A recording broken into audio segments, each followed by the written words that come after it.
इतने गहन प्रश्न और जिज्ञासाएं पेश करने के लिए बहुत बहुत धन्यवाद। इसका मतलब है कि कम से कम मैं अपनी कुछ बातें आप लोगों तक पहुंचा सका। मैं नीचे से आपकी बात से शुरू करता हूं ताकि बात जल्दी खत्म हो जाए। देखिए, भारतीय ज्ञान परंपरा की आजकल बहुत चर्चा हो रही है। जिस विश्वविद्यालय में मैं काम करता हूं उसमें भी बाकायदा हर मीटिंग में भारतीय ज्ञान परंपरा की चर्चा होती है। अंग्रेजी में उसको knowledge system, Indian knowledge system कहा जाता है। अलग, और सिस्टम और परंपरा इन दोनों में बड़ा फर्क भी है, लेकिन इन दोनों का खूब जम के घालमेल किया जा रहा है। यूजीसी ने एक हमारे सामने एक ढांचा रख दिया है कि इस तरीके से आप इसके ऊपर गौर करें, इस तरीके से आप उसमें पढ़ें। और इसमें बहुत समस्या है, सब केवल मुंह दिखाई हो रही है, खाना पूरी हो रही है।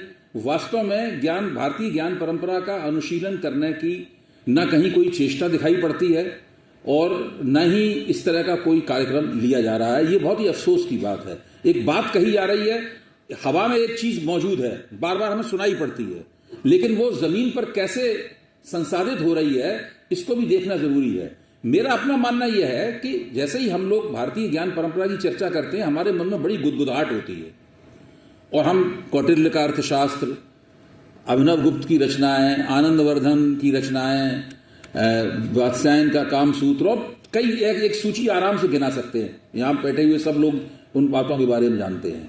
असली जरूरत इस बात की है कि जो भारतीय ज्ञान परंपरा की जो राशि हमारे सामने आसानी से उपलब्ध है, उसको बहुत ज्यादा खोजबीन भी नहीं करना है। सबसे पहले हमें देखना ये होगा कि उसकी प्रासंगिकता क्या है आज के जमाने में, कि आज के ज़माने में कितनी चीज़, जो कौटिल्य की जो तमाम थ्योरीज हैं, तमाम सिद्धांत हैं, आज के ज़माने के लिए कितने उपयोगी हैं।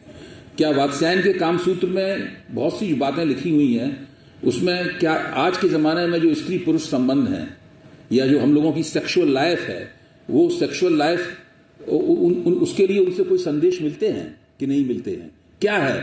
तो सबसे पहली बात तो यह है कि हम भारतीय ज्ञान परंपरा का इस दृष्टि से हमें अध्ययन करने का कार्यक्रम लेना चाहिए कि ताकि हम उसकी प्रासंगिकता सुनिश्चित कर सकें। अगर हम, हुआ क्या है कि ये सारी परंपराएं डिसयूज में पड़ी रही है, इसका कोई इस्तेमाल ही नहीं किया गया। दरवाजे बंद हो गए, उन दरवाजों के पीछे हमने कभी धक्का दे खोला नहीं, झांका नहीं, पता नहीं लगाया कि वो है क्या इस स्थिति में। इसका सबको निकाला जाए, एक कम से कम 30, 40, 50 साल बड़ा एक प्रोजेक्ट बनाया जाए और इसके लिए बाकायदा अलग से संस्थाएं बनाई जाएं। सरकार द्वारा ये कोई व्यक्ति नहीं कर सकता है, कोई पूंजीपति नहीं कर सकता है। सरकार को राजनीतिक इच्छा शक्ति का प्रदर्शन करते हुए एक पूरा कार्यक्रम लेना होगा, एक संस्थाएं खड़ी करनी होंगी, कम से कम 25 से लेकर 50 साल का प्रोजेक्ट बनाना होगा। उसमें लोगों को लगाना होगा कि वो इन तमाम भारतीय ज्ञान राशि का अध्ययन करके, और जो विभिन्न भाषाओं में है, इस तरह की संस्कृत में है उनको समझना भी मुश्किल है। बहुत सारी भाषाएं ऐसी हैं जो हम लोग उनको डिकोड नहीं कर पाएंगे। बहुत सारी पांडुलिपियां ऐसी हैं, अब जैसे कि इंदिरा गांधी राष्ट्रीय कला केंद्र है, वहां पर एक पांडुलिपि मिशन भी है, वहां पर उसके अंदर अनगिनत पांडुलिपियां उसके अंदर मौजूद हैं। और बहुत सी पांडुलिपियां ऐसी हैं कि हम उनको पढ़ने की क्षमता भी हम लोगों के अंदर नहीं है, और इस तरह के विशेषज्ञों का भी अभाव होता जा रहा है, इन पांडुलिपियों को समझ सकें।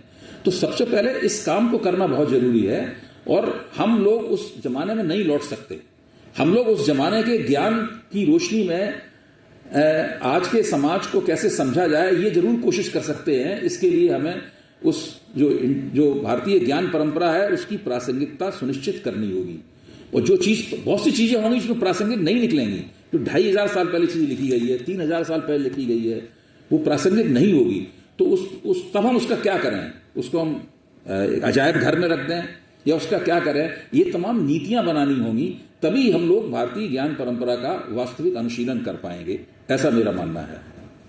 अच्छा, अब राजीव मल्होत्रा जो कर रहे हैं उसको थोड़ा सा छलांग मारते हुए उसको पार करते हुए मैं अरबों के साम्राज्यवाद और जो अंग्रेजों का और यूरोपियनों का उपनिवेशवाद है उसके ऊपर आता हूं।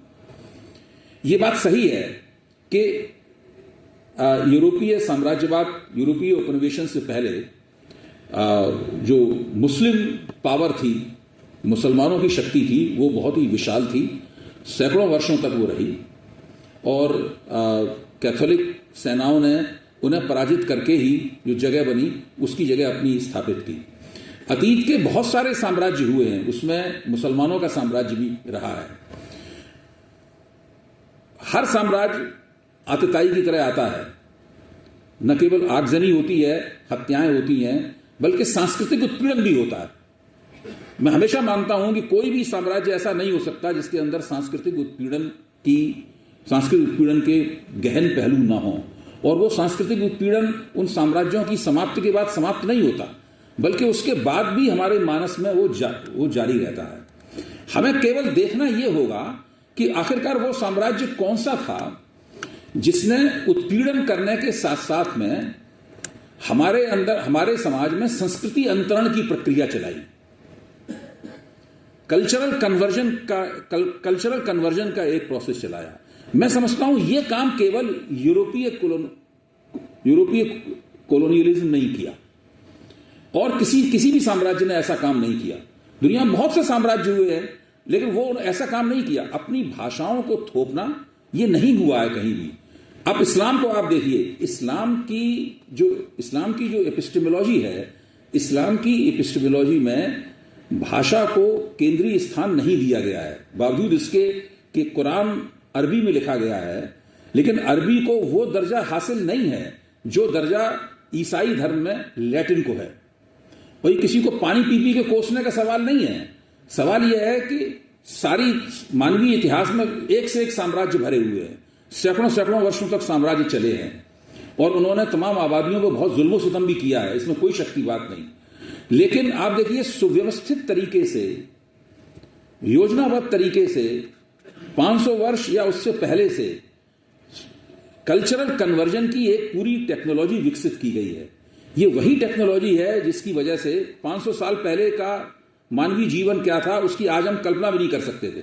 वाल्टर मिनियोलो ने अपनी एक जगह एक बड़ी दिलचस्प बात कही है, मैं आपके सामने रखूंगा, उससे बात बहुत संक्षेप में स्पष्ट हो जाएगी कि क्या हम 500 साल पहले दुनिया ऐसी थी इसकी कोई कल्पना कर सकते हैं? 500 साल पहले क्या था? भारत में मुगल साम्राज्य था, एशिया में मिंग, और चीन में मिंग एम्पायर था, अफ्रीका में योरुबा साम्राज्य था, लैटिन अमेरिका में, इसको हम लैटिन अमेरिका कहते हैं, वहाँ पे इंका, अज़टेक और माया एम्पायर्स थे, साम्राज्य थे। सब लोग अलग अलग तरीके की पोशाकें पहनते थे, अलग अलग तरीके की राज्य प्रणालियाँ थीं, स्थापत्य अलग अलग तरीके का था, खान पान अलग अलग तरीके का था, यहाँ तक युद्ध लड़ने के हथियार, सब चीज़ें अलग अलग तरह की थीं। इन 500 सालों में ऐसा क्या हुआ है कि सब कुछ समान, सब में समरूपता का पाटा चल गया है। आज सभी देशों में एक ही तरह का लोकतंत्र है, सभी देशों में एक ही तरह की अर्थव्यवस्था है, सभी देशों की फौजें भी एक तरह की हैं। आप यहां से अफ्रीका चले जाइए, लैटिन अमेरिका, सब लोग एक ही तरह की पोशाक पहने हुए मिलेंगे, एक ही तरह के घरों में रहते हुए मिलेंगे, एक ही तरह की मेज कुर्सी पर खाना खाते हुए मिलेंगे। ये जो समरूपता का, जो सांस्कृतिक समरूपता का जो पाटा चला है सारी दुनिया में, यह केवल यूरोपीय कॉलोनियलिज्म के तहत ही चला है, और किसी भी साम्राज्य ने, किसी भी साम्राज्यवाद ने दुनिया के साथ ऐसा सलूक कभी नहीं किया। तो मेरा संघर्ष उस सलूक के साथ है जिसने हमारी विविधता जो थी, जो सांस्कृतिक विविधता थी, उसको नष्ट करके एक सांस्कृतिक समरूपता हम लोगों के ऊपर थोप दी। मेरे ख्याल से आज स्थिति क्या है, आप इसी सभागार में आप देखिए, इस सभागार में कुछ महिलाओं को छोड़ के जो यहां मौजूद हैं, बाकी सब लोग, हम लोग पश्चिमी पोशाक पहने हुए हैं। ये पूरा विश्वविद्यालय, इसका पूरा पैटर्न है, ये मुसलमानों और अरबों का बनाया हुआ विश्वविद्यालय नहीं है। क्षमा कीजिए, जो मुसलमान साम्राज्य थे उन्होंने विश्वविद्यालयों की रचना यहां पे इस तरह करके हमारे ऊपर नहीं थोपी। ये अंग्रेजों का, यूरोपियों द्वारा बनाया गया विश्वविद्यालय है, जिसमें हमें स्कूल है। हमारे जितने भी पारंपरिक स्कूल थे, चाहे वो संस्कृत की पाठशालाएं, उनको टोल कहा जाता था, चाहे वो फारसी अरबी पढ़ाए जाने वाले मदरसे हों, जो भी थे, उन सबको पूरे बंगाल में हड़प कर उन हजारों विश्वविद्यालयों को तथाकथित आधुनिक विद्यालयों में, स्कूलों में बदलने का जो आख्यान है, वो हमारे बहुत से शिक्षा शास्त्रियों ने हमारे सामने पेश किया है। और हम लोग जानते हैं किस तरीके से उन विद्यालयों को, स्कूलों को हड़पा गया और उनकी जगह पर आधुनिक शिक्षा प्रणाली हमारे ऊपर थोपी गई। मुझे याद पड़ता है कि 1924 में एक डिस्पैच आया था, वुड्स रिपोर्ट थी, हाँ। तो वुड्स रिपोर्ट में साफ तौर पे लिखा हुआ था कि हम एक ही किस्म के ज्ञान की शिक्षा देंगे। भाषाएं अलग अलग हो सकती हैं, ज्ञान एक ही होगा सब जगह, चाहे उसे आप अंग्रेजी में पढ़ें, आप तेलुगु में पढ़ें, आप उर्दू में पढ़ें, आप फारसी में पढ़ें, आप कन्नड़ में पढ़ें, आप गुजराती में पढ़ें, उड़िया में पढ़ें या हिंदी में पढ़ें, किसी भी भाषा में पढ़ें, स्थिति यह है कि आपको एक ही किस्म का ज्ञान पढ़ना पड़ेगा। जो ज्ञान का बाजार है उसमें ज्ञान की केवल एक ही किस्म उपलब्ध है और वो है वेस्टर्न सोशल थ्योरी। कोई दूसरा ज्ञान का रूप उसके साथ कोई प्रतियोगिता करने के लिए उपलब्धि नहीं है। आखिरकार ये कमाल कैसे हुआ है, इस चीज पर सोचने की जरूरत है हमें। अतीत के किसी भी साम्राज्य ने, वो कितना भी आताई रहा हो, मंगोलों ने, शकों ने, हूणों ने कितनी भी आगजनी की हो, कितने भी लोगों की हत्याएं की हो, कितने भी बड़े संहार किए हों, ज्ञानात्मक संहार किसी ने नहीं कर पाया। यूरोपीय उपनिवेशवाद की यह विशेषता है कि वो नॉलेज के जीनोसाइड के लिए जाना जाता है। पहले नॉलेज का जीनोसाइड किया या नॉलेज को, ज्ञान की परंपराओं को उठा के हाशिए पे डाला, उससे जो शून्य पैदा हुआ उस शून्य में उन्होंने पश्चिमी सोशल थ्योरी को स्थापित किया। यह प्रक्रिया है, मेरा अध्ययन इस प्रक्रिया का अध्ययन है और मैं इस प्रक्रिया पर जोर देना चाहता हूं। अगर मैं एक बार फिर से कहता हूं, अगर हम अपनी सांस्कृतिक स्वायत्तता और बौद्धिक तेजस्विता को दोबारा हासिल करना चाहते हैं तो हमें इस प्रक्रिया का अध्ययन करना होगा। और अगर हम नहीं करेंगे, हम इसी चक्कर में बने रहेंगे कि हम पे मुसलमानों ने हमला किया था, उन्होंने हमला किया था, उनका भी कोई उपनिवेशवाद था, इनका भी उपनिवेशवाद का शाब्दिक अर्थ तो सब जगह है। कोई यहाँ पे आता है, अपनी बस्ती बना लेता है, उसको उपनिवेश कहते हैं, उसको कॉलोनी कहते हैं। लेकिन ये हम यूरोपीय उपनिवेशवाद के बारे में मामला बिल्कुल अलग तरह का है। इसलिए इस बात के ऊपर विशेष ध्यान देना होगा। जो प्रोफेसर साहब ने अपनी बातें कही हैं, मैं ऋग्वेद का जो उन्होंने उदाहरण दिया, मैं उससे परिचित नहीं हूं। मैं कोशिश करूंगा कि इसको पढ़ के इसका कुछ तात्पर्य निरूपण कर सकूं। यह बात आपकी सही है कि प्राकृतिक विज्ञान और प्रौद्योगिकी वाले मसले के ऊपर भी इसी अंदाज में रिसर्च की जा सकती है जिस तरीके से मैंने समाज विज्ञान के ऊपर की है। जहां तक आपने कहा कि समाज विज्ञानों पर बहुत ज्यादा दबाव है, तो जो नया आर्थिक निजाम है दुनिया का, उसमें से बहुत से लोग ये मानते हैं कि सोशल साइंसेस को जितना काम करना था वो कर चुकी है। अब उस सोशल साइंस से हमें ये भूमिका की जरूरत नहीं है। इसलिए सोशल साइंस पे जो फंडिंग है सारी दुनिया में, उसमें बड़ी कटौती हुई है। हम लोगों को लगता है कि विचार की दुनिया पे हमला है, लेकिन सोशल साइंस उनका औजार है। वो जब तक चाहा ना उन्होंने उसको इस्तेमाल किया, वो सोचते हैं अब इसके इस्तेमाल की इतनी जरूरत नहीं है, हम बाद में उसका इस्तेमाल कर लेंगे। तो संक्षेप में ये अब जहां तक सवाल है कि विउपनिवेशीकरण कैसे होगा समाज विज्ञानों का, मेरा तो ये मानना है कि जो मौजूदा समाज विज्ञान है, हम लोग एक क्षण में उनको कूड़ेदान में नहीं फेंक सकते। हम अपने विश्वविद्यालयों पे ताला नहीं डाल सकते। हम ये सब कुछ नहीं कर सकते। ये सब बहुत ही अव्यावहारिक किस्म की बातें होंगी। हम इन सबका अनुशीलन करते हुए, जैसे मैंने पहले कहा, जो भारतीय ज्ञान परंपरा है उसका और विस्तृत करते हुए जो एशियन ज्ञान परंपराएं हैं उनकी तरफ भी हमें ध्यान देना होगा।